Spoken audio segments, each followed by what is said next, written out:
so beautiful, and I tell her every day. Hey, welcome back to my channel, guys. Peep my jumper. But anyways, we're into it again. Married at First Sight. Ooh, look at that little Married at First Sight, episode 12. So guys, this episode was interesting. Like, I feel like it was a proper split. Like, some couples were just boring and the others were drama filled, and we loved it. So we are going to start with the most boring couple, and the most boring couple always happens to be the couple that's doing the best, and that's Vincent and Brianna.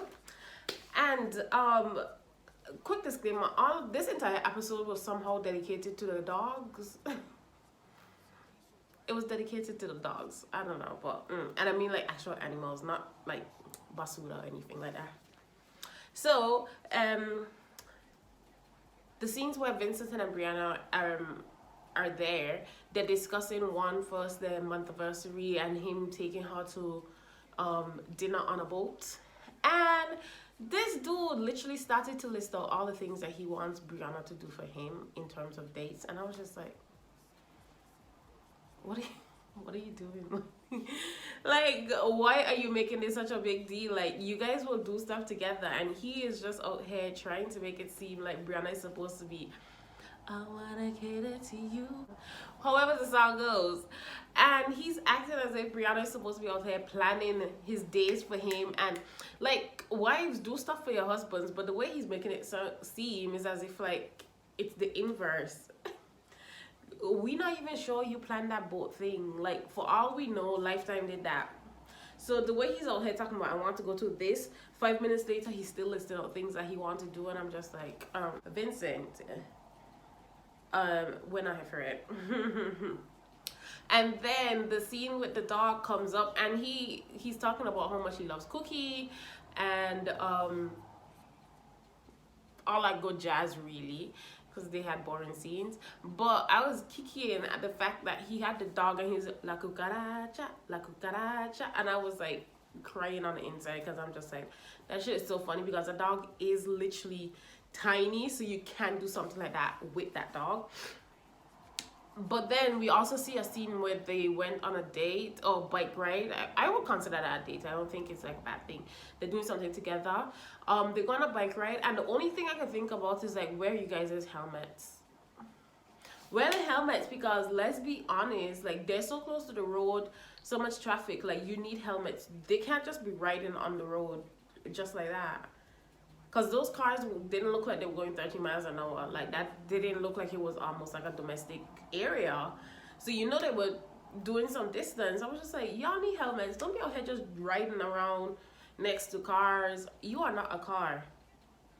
And if a car hits, you're going to hurt more than the car will. So, please, get it together. Get it together. My skin looks really oily. So, yes. And now we're going to Haley and Jacob, and they, of course, discuss what happened on their anniversary, and Jacob apologizes. Now, the problem I have with Jacob apologizing is the fact, like, one, this is the second time that he's apologized for something, but two, why is he apologizing? And I hope he's not apologizing for what he said, but how he said it, because what he said, nothing is wrong with what he said, but how he said it is what then causes a rift. Like, he says it in a very, like, offensive way,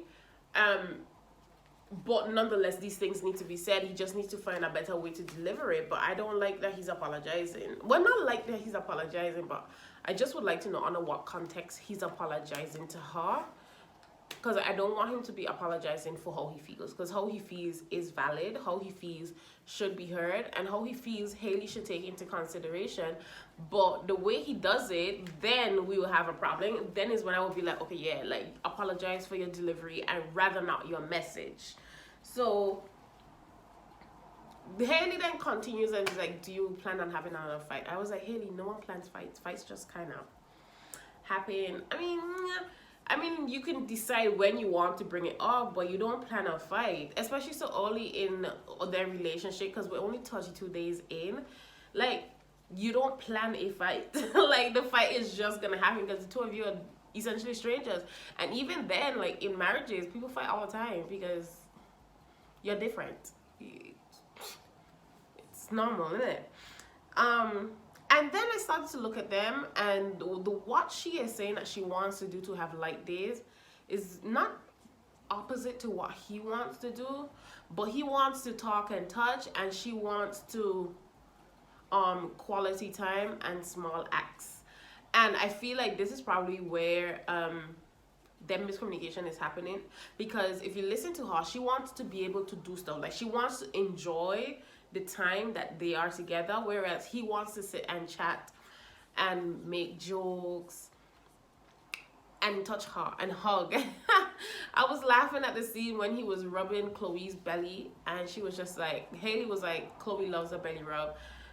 Jacob is gonna ask, are you jealous? I was just like, yeah, Jacob, like, just allow it, because all these men in this episode were comparing their dogs to their wives personality, and I don't know if I like that. I don't know if I liked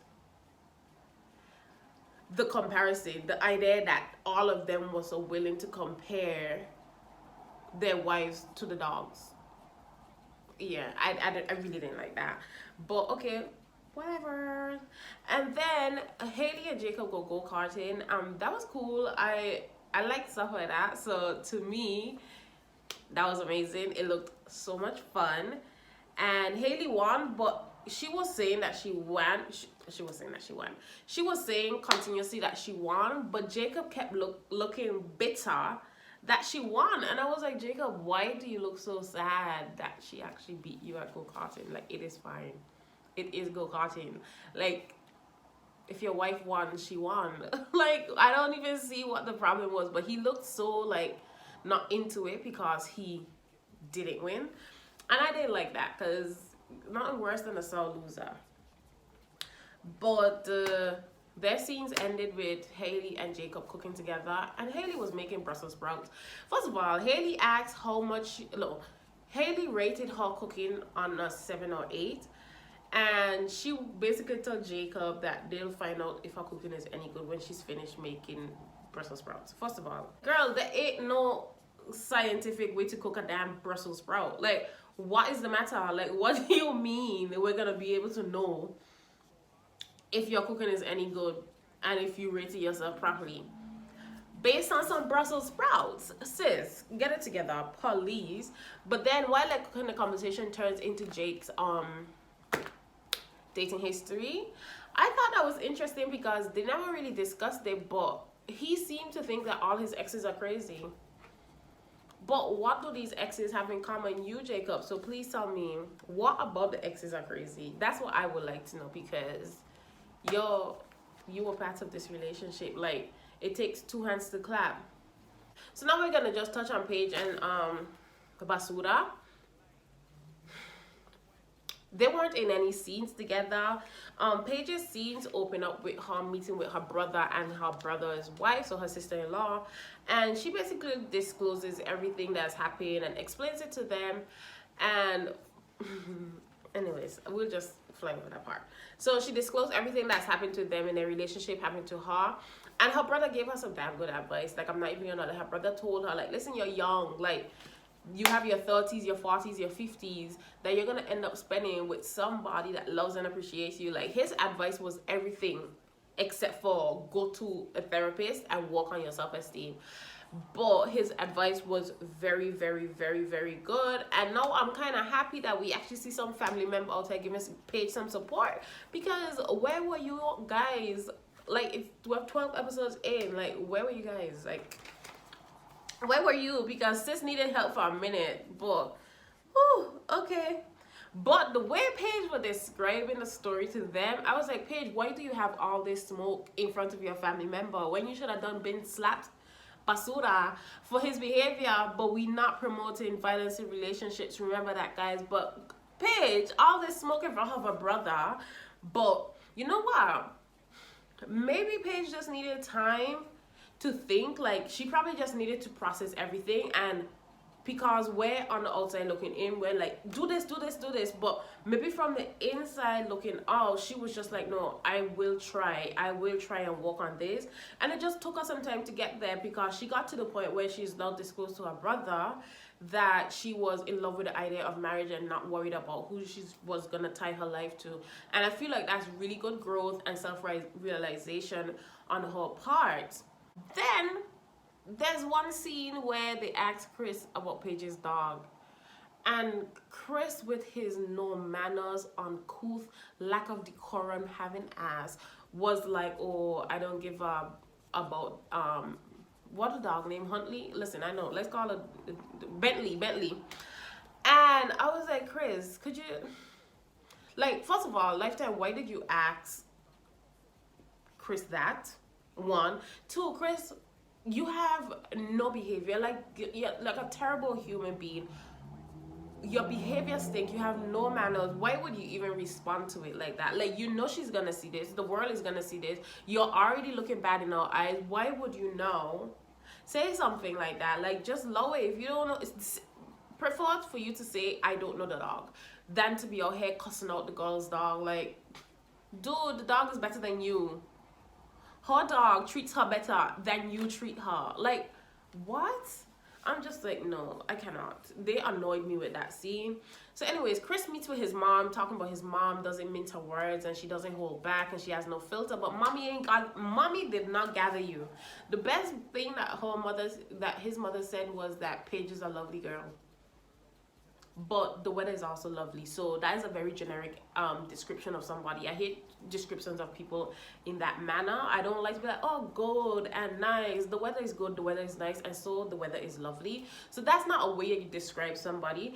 But okay, cool, whatever. But his mom didn't gather him. The only thing his mom did was agreed with Paige's reluctancy to answer his calls because of the things that Chris has put Paige through.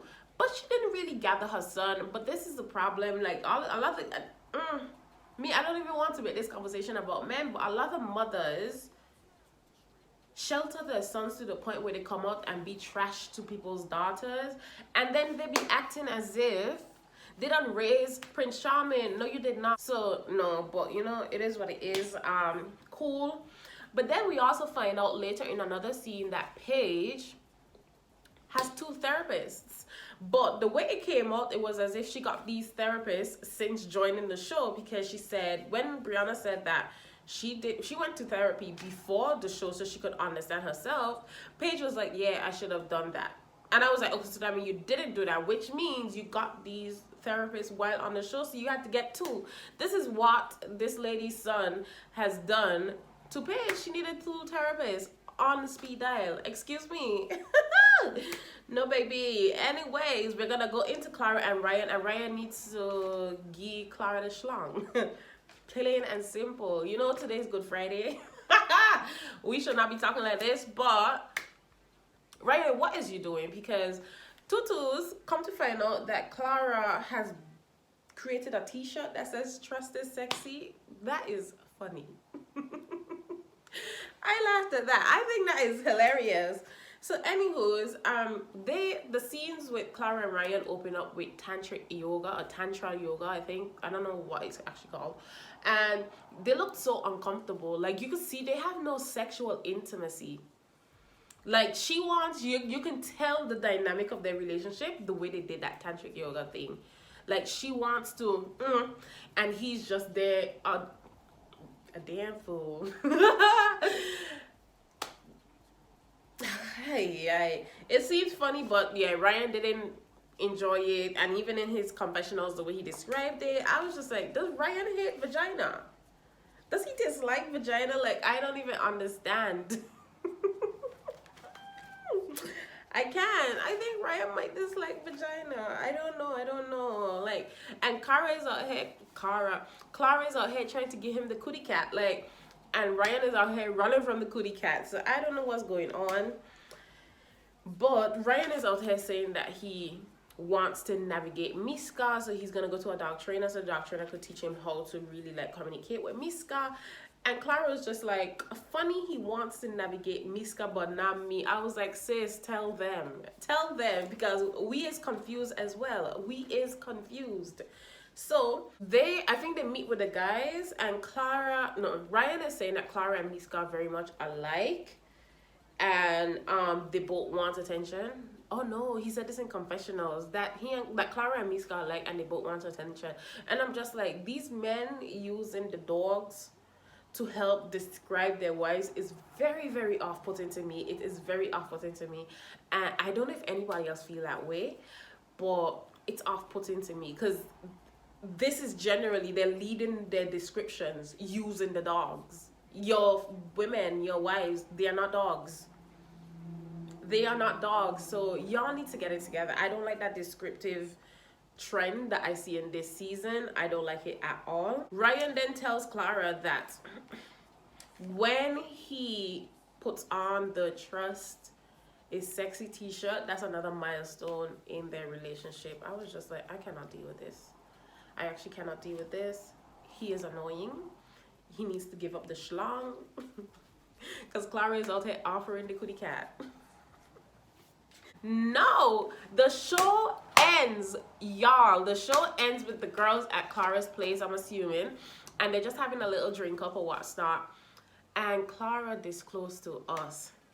First of all, I'm not even going to repeat it because I want y'all to hear it. She said this. If we're doing everything else, what is the difference? Yeah. I don't get it. I don't understand it. We're doing sexting. I'm getting you off every night. And you're getting nothing. Right. He built it up in his head to be this fairy tale, rose petals. When to me, it's still just sex. And I was just like, you're serious?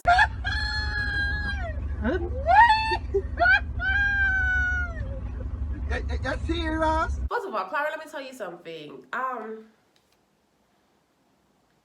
You're in a marriage. You guys married as strangers. It's 32 days in. This isn't a I date you, I go on weekly dates with you. This is a I sleep in the same bed with you for 32 days. You guys have officially formed a habit. And he ain't trying to have sex with you. Girl, you trying to get yourself lockjaw? Like, what are you doing? You want to have a stiff neck? Why are you giving this man head every day? What are you using? First of all, I should not do that. Whether you're using your hand or your mouth, you shouldn't be doing none of that. None of that. He don't want a kitty cat. He doesn't get the sexual pleasures of you doing these things to him, and you're not getting anything. No. Sis, something wrong with you. Something wrong with you. As a matter of fact, Mother Nature done intended it so well that whenever we're on a period, this is called a break. Everybody gets a break. You get a break. I get a break. My mind has been blown by the fact that she actually gives this dude head every day. Like, sis, talking about having a loose jaw, like, you don't overwork it. Don't overwork it. And to tell the world this and you not even getting nothing back, like, this marriage is a reciprocal relationship. Like, that's the point. It is a relationship. There's a do for you and I do for you and we do for each other. Like, how are you out there, girl? Get it together. Listen, first of all, do you need a friend? Clara, call me. I would tell you, don't do that. Don't be giving this dude head every day and he out there talking about trust. He trusts you enough for you to put your mouth on his, but he don't trust enough for him to put his mouth on in your, excuse me, sis. No. That's what we're not going to do. That is exactly what we're not going to do. And someone needs to talk to her because I hope those girls told her to keep her mouth, zip her mouth. The way she stopped chat is the way she should stop give head. And that's on period. Okay, so now we're going to Fireball and Eric. And they recap their month anniversary thing.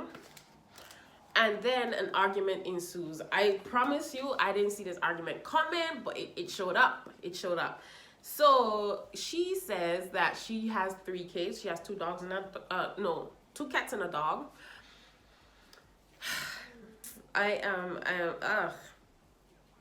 So she's just like, she has those 3 kids, and in her head she just doesn't even know if she wants 3 kids anymore, or like he wants 3 kids and she's just like, well, I already have 3 kids or something like that. Anyways, Eric then started to talk about Rocky in a backhanded complimenting way, and I was just like, Eric, you think nobody can see what you're doing? Like, we see what you're doing, we see each other, like we see what you're doing. Like, you're talking about this dog backhandedly, like saying, oh, I love the dog, but he needs to learn manners. And then remember, like I said earlier, that the boys have been using the dogs to help describe their wives. He's talking about the dog. He met up with the guys and he's talking about the dog needs manners, and but yet still saying the dogs and Victoria are the same. So you're saying that your wife needs manners because you want to control her and she doesn't want to be controlled, because she is an individual. She's an individual coming into a marriage or a union. She is allowed to still be herself as long as she respects you. She doesn't need to conform to every aspect of your life in terms of changing who she is at the core. That's not how marriages work. Well, I'm not married, but I hope that's not how they work, because she's not supposed to change herself. Especially when you're not compromising. There's no compromise on your end. So why do you want her to change everything about herself? And then she's telling you that it's her dog. It's her damn dog. It's been 32 days. For all you know, for all she knows, you're gonna come to decision day and say no. It is her dog.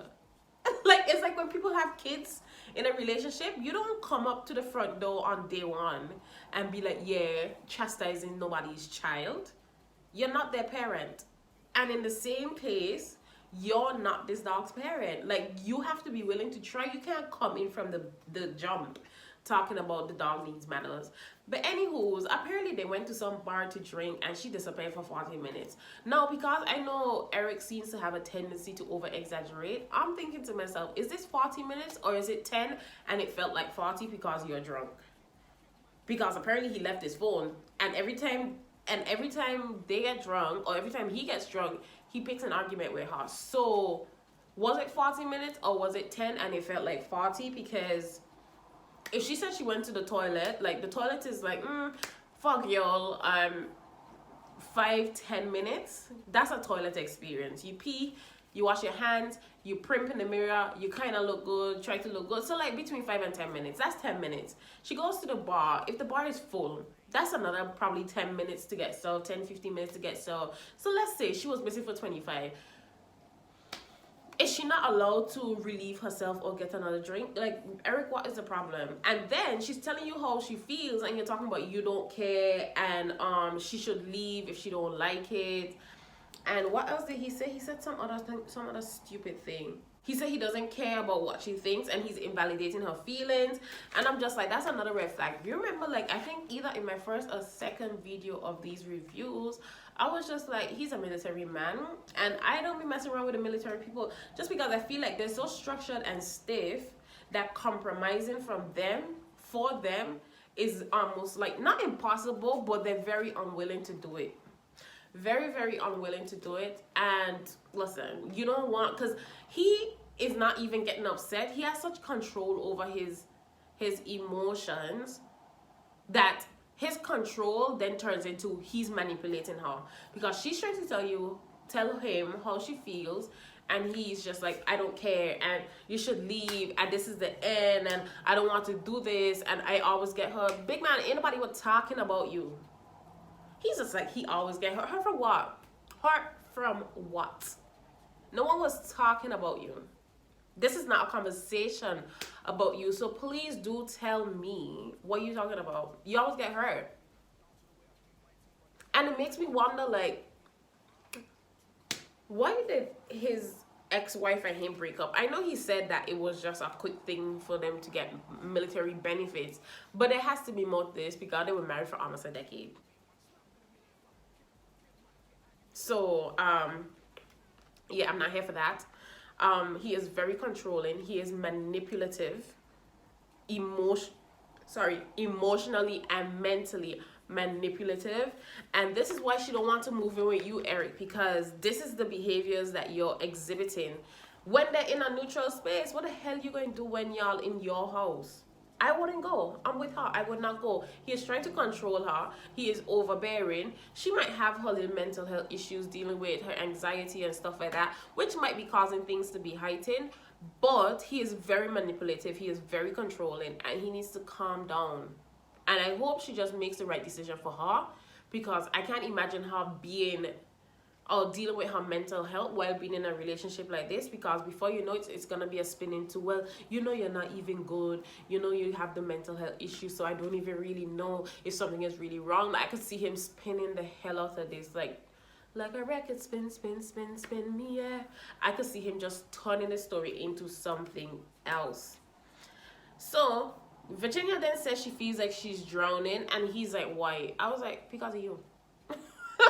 Because of you. She feels like she's drowning because of you. And then she even goes on to say that she doesn't even feel like she could, you know, she's not communicating with her friends the same way she used to when she was single. And that happens, but it almost sounds as if she doesn't have any communication with them to the point where she feels like she's shut off. And what do we call that? We call that abusive behavior, because in every conversation that people speak about emotional or mental or domestic abuse or physical abuse, any type of abuse, they talk about the partner that shuts you off from your family and shuts you off from your friends, because this is how they ensure that you have no support. So Eric, you need to get it together, because it's only being seen as one way, and every time you say you don't care or you put a definite, like, if you don't like it, leave. Like, why are you doing that? He's dangling the idea of leaving or the relationship ending in front of her. And that is emotional and mental manipulation.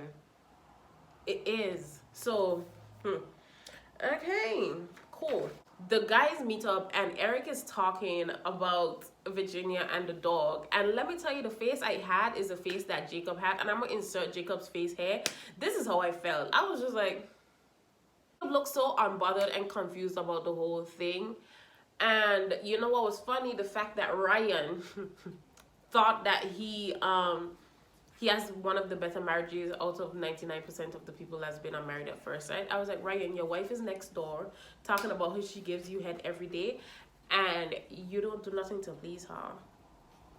So I'm not too sure you understand what's going on in your own marriage, but that's neither here nor there. And you know, I want to end on the whole Eric and this manipulation thing. And I feel like women, I want Virginia to remain strong in wanting to defend herself,